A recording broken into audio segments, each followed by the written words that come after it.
Hello Psychonauts! It has been a little while since I made a video, but I am back now.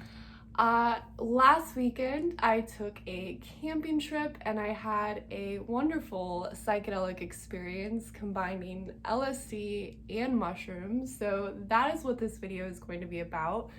It's probably going to be a bit more casual of a video than usual. I have a lot to talk about and I'm really not trying to be in any rush to get to all of my points.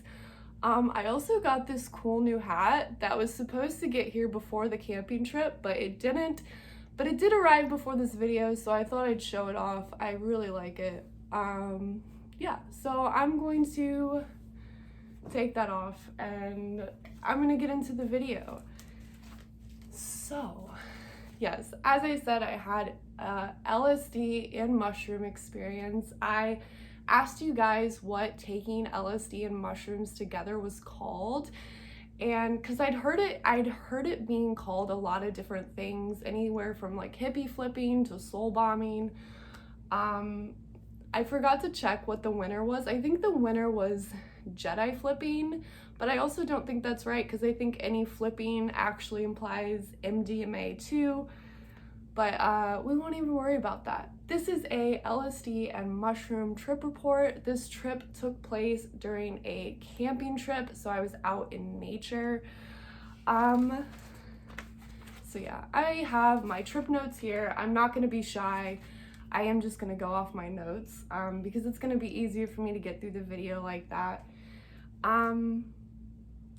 Yeah, so the setting is a campsite. I'm with some other people, and the dose is 200 micrograms of LSD and an unknown amount of mushrooms.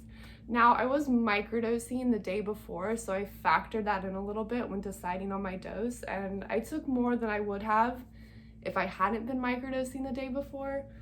But yeah, I ate a couple squares of a mushroom chocolate bar that I had, but it was disgusting. I hated the taste of it, and I ended up trading with a friend, and I got some great penis envy mushrooms that I think were really the ones that gave me the experience that I had. And I ate quite a few of them. I don't really remember how many I ate. Probably at least, I don't even want to put an estimate on it, like 4 or 5 mushrooms, probably more than that.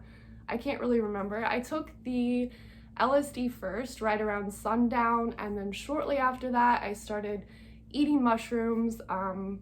Other people in the group were also eating mushrooms. I was the only one who decided to take LSD as well.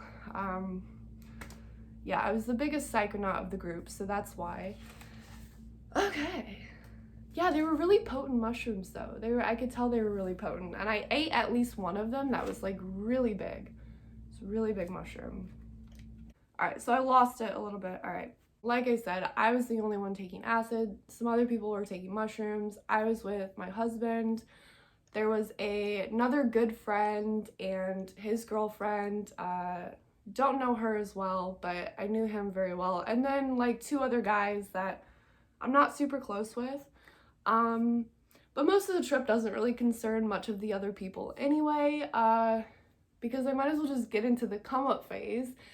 And I guess shortly after all of this started kicking in, me and my husband, we go retire to the tent because, yeah, we start tripping pretty hard. And he only took mushrooms. I took acid and mushrooms. But we end up going to the tent, and most of this trip takes place within the tent. Okay, so let's talk about some of the details of the trip. Now this was a combo trip of LSD and mushrooms, but what I would find is that the mushrooms seemed to take center stage of the experience.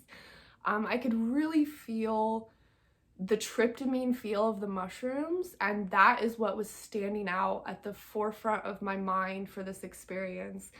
The visuals felt very mushroom-like, and I attributed most of the visuals to the mushrooms. They were very intricate.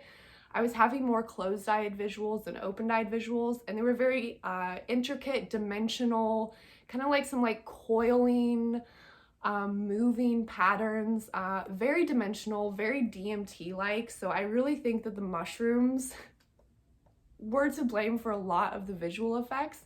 The LSD visuals are typically a bit more two-dimensional and kaleidoscopic, and I didn't notice that as much as I noticed the prominent mushroom visuals.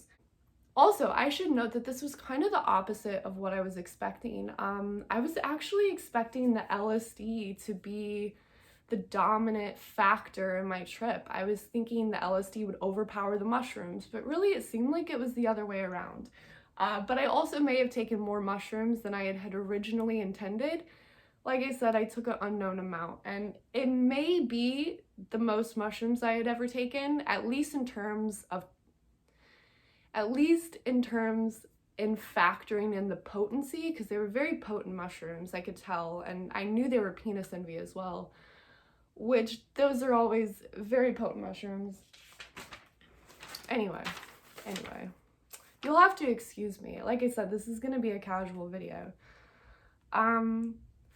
Yeah, so we get into the tent and we're in our own world, and I start to become amused by the fact that nobody outside the tent, well, at least nobody outside from our specific group, and even them, they didn't even fully know what was about to occur and what was occurring inside this tent. It was like we were isolated from the outside world. And one of the first things that I noticed inside the tent was the effect of time dilation. Time seemed to be stretched out.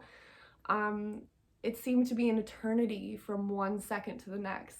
And this was emphasized by the fact of there was music playing outside of the tent that we had no control over. At one point, there was a song that came on that I did not really like, and it was, okay, here's the song that comes on, and I'm tripping so hard on mushrooms, and then I start hearing, yeah, bitch, call me Steve, oh, I'm a wild boy. Okay, anyway, ridiculous, completely ridiculous, a bunch of like pumped up ego music. I couldn't handle it. It felt like an eternity trapped within that song. I will say later in the night, a different campsite ended up playing a bunch of Bob Marley music, and that was very much appreciated. Very much appreciated. But yeah, I remember just feeling at the mercy of the musical vibes that were outside of the tent. We kind of just had to go with the flow of it, though. Yeah, but I remember noticing the time dilation, which is usually one of the first things that I notice in a lot of psychedelic experiences, especially during the come up.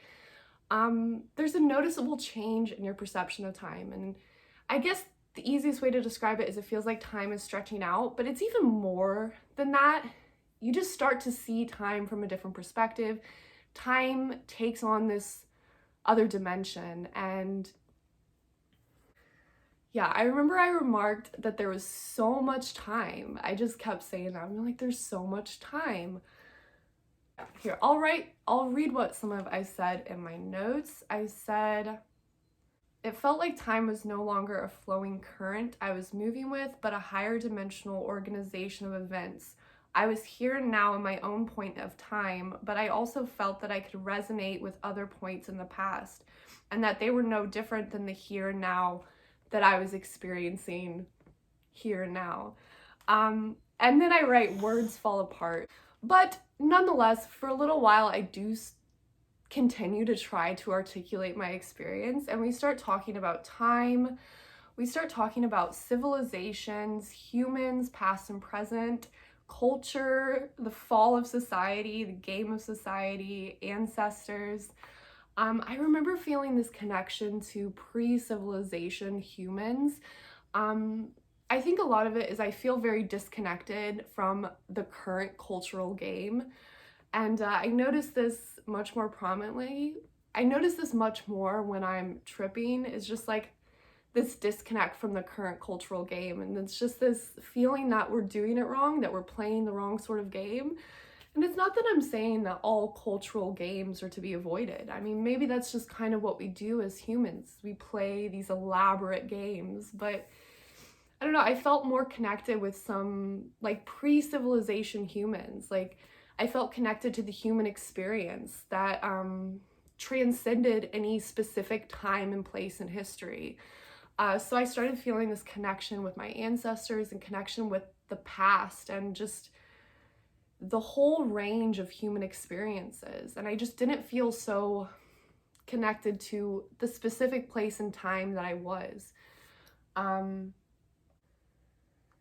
I also started, and me and my partner started discussing ideas about the collapse of civilization. It seemed like we got this impression that the collapse of civilization was coming soon, that our current cultural game probably isn't going to hold up much longer. I don't know. I don't really know if there's anything to that or not, but I do sometimes get that feeling that we're kind of like on the verge of some like very big shift in the way our cultural game is going to operate. Maybe even up to collapse of certain civilizations. I don't know. Don't know. But that was one of the themes that we were getting into. Yeah, I write that language becomes meaningless, and as we're talking, it becomes more and more obvious that I'm not fully articulating all the thoughts and ideas in my head. So eventually we kind of just retreat a bit into silence. And at this point in the trip, I really start to get into my own mind. So at this point in the trip, I'm communicating within my own mind, and I start experiencing this process by which it feels like my own subconscious, or maybe even beyond that, maybe like also an unconscious, started coming to the surface, like things from my own mind that were very deep down. They were all coming up, and sometimes it felt distinctly like myself, but it also sometimes felt distinctly different from myself. Yeah, I recognized it as a process of subconscious integration. It was a dialectic process, so it felt like this dialogue that I was having between me and another part of my mind. And like I said, it sometimes felt like it was my mind, but it also sometimes felt distinctly other. And I don't really want to put much of a label into it. I've been reading more of Jung and a little bit more ideas about collective unconscious and just different ideas of mind, and I kind of don't want to fully make any conclusions about what I think anything was. I just sort of want to be opened up to the experience. And there was just some Jungian themes relating to the subconscious and the unconscious mind, and there was a dialogue, and whether this dialogue was me and something outside of me, say the mushroom, where I was speaking to the mushroom, or if it was just me and a part of my mind that I'm normally not in communication with. Either way, there was this dialogue going on. It's a very obvious dialogue. So it really just brings up questions about, I don't know, what's in a mind anyway? I mean, why are there like distinct participants within your own mind? Or is there just like another participant? You know, I kind of went back and forth between thinking that I was interacting with my own mind and thinking that I was interacting with the mushroom and that the mushroom was telling me all these things. So it was a lot of back and forth. Yeah, during this time I was having a lot of visuals as well, but I really remember more of them being closed-eyed visuals and being just very dimensional and DMT-like. I know I said that before, but I want to emphasize it again. The visuals just felt so tryptamine-like, and I don't know, I don't really think I noticed many visual effects that I could directly attribute to the LSD. Most of them felt very like tryptamine visuals.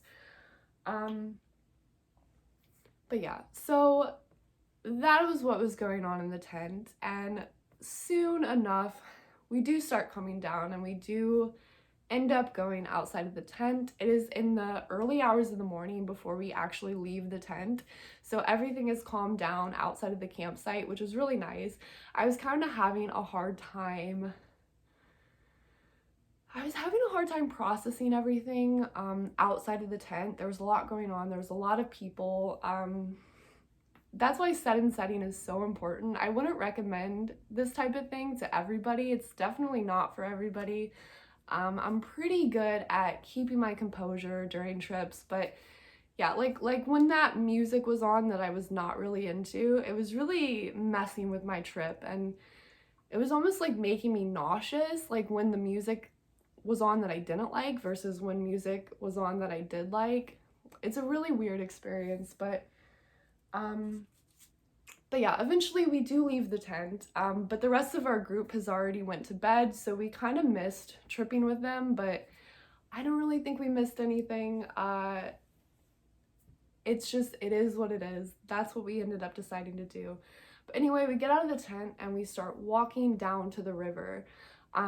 We are camping right next to the river. It's like less than a 5-minute walk to go down to the river. And of course, we stare up at the stars. And this is where some of the most interesting things happen in the experience. First of all, the sight of the stars in a place that's, you know, decently far away from light pollution is just, I mean, I don't know. There's nothing I can do to describe it. It's just like, I just want to keep saying, wow, wow, wow. Like, it's just mesmerizing. I can't stop staring at the stars. The whole time we were out there by the river, we're just staring up at the stars. But this is where we get into some alien themes. I should mention that shortly before we left the tent, my partner, he was also talking about some alien experience that he was having. It's almost like he saw something, and I remember saying to him that maybe it was some sort of interdimensional alien that was slipping through dimensions, because the way he described it, it was like he saw something but then it wasn't there. And I just brought up the idea of interdimensional aliens. Yeah.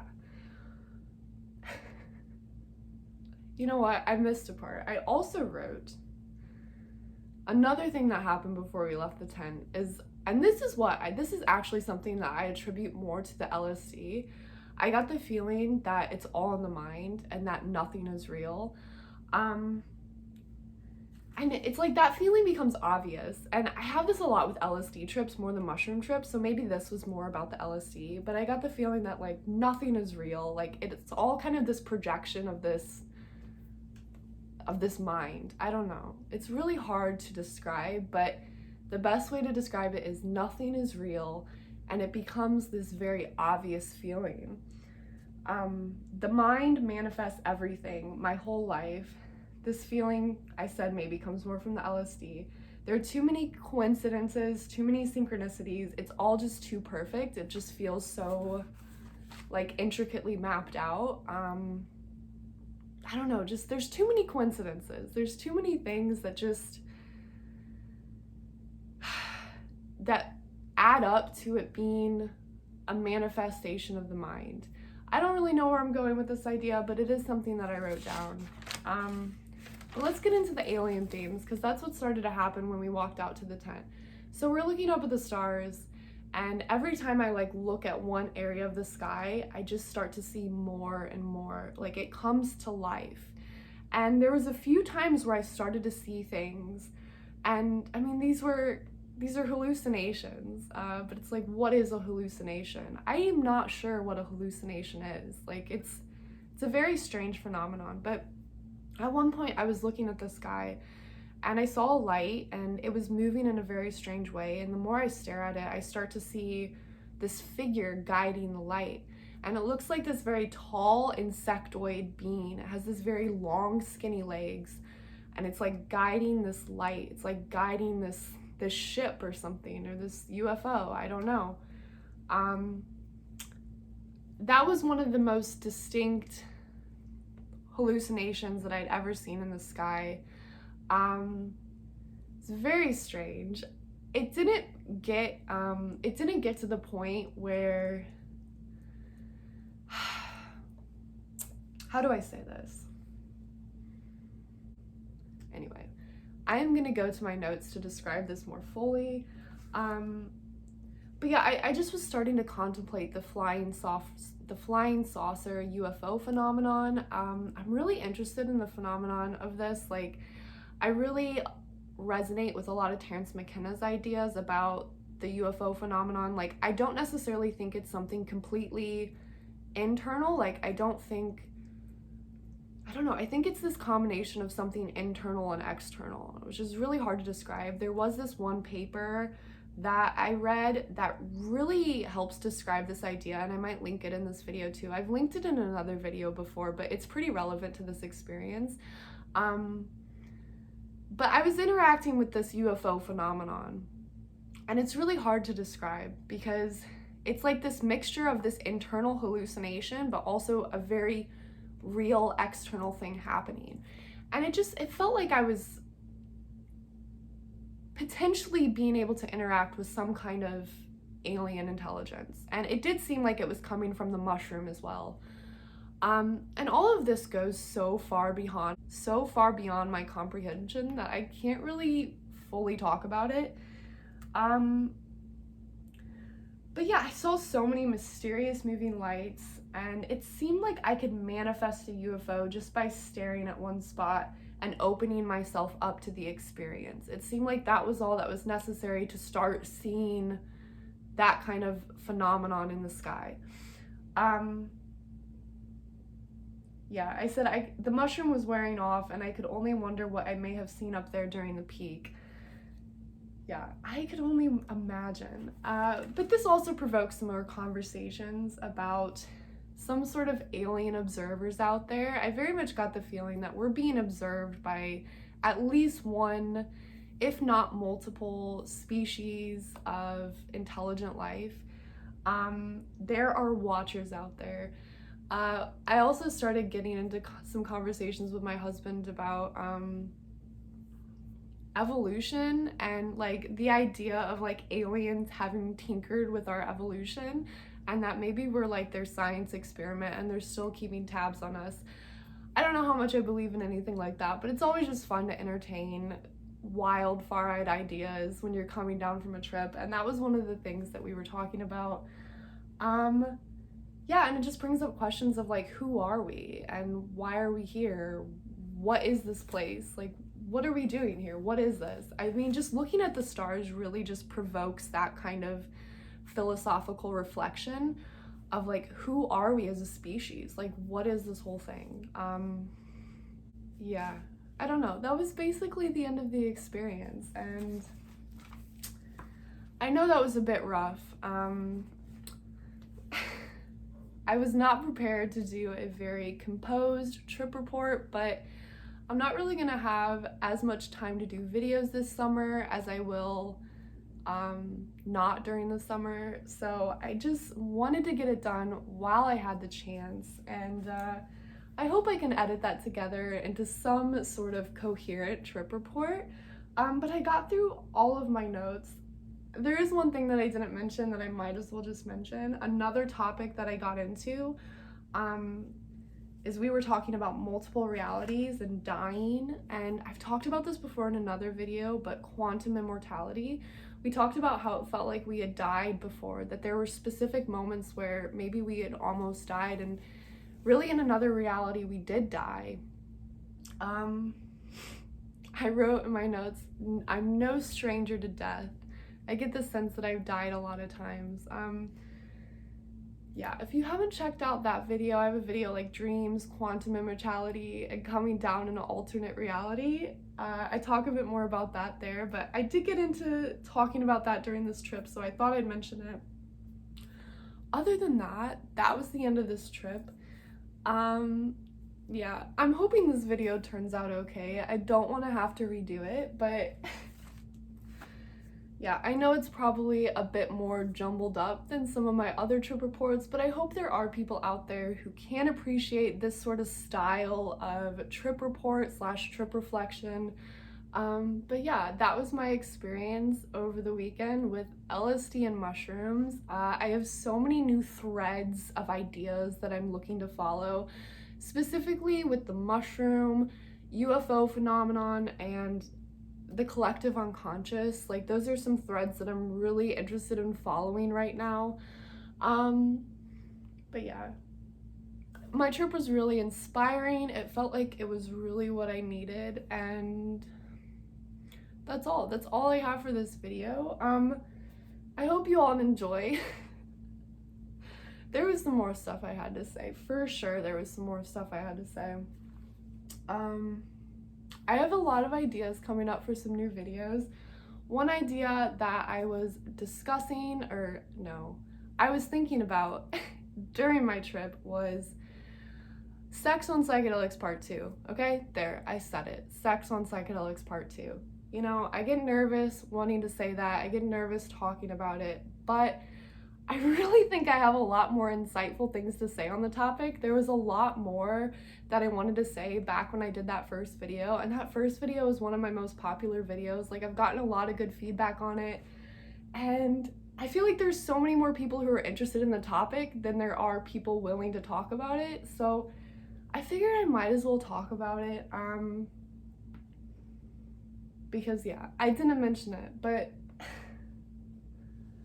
yeah, anything from like DMT to like threesomes to beyond. I have a lot more topics to go over with respect to that subject. So, you know, if you're still sticking around at this point in the video, let me know if you'd be interested in that. But yeah, that's it for this trip report. I am going to end this video before I say anything else, and you all will see me in the next one.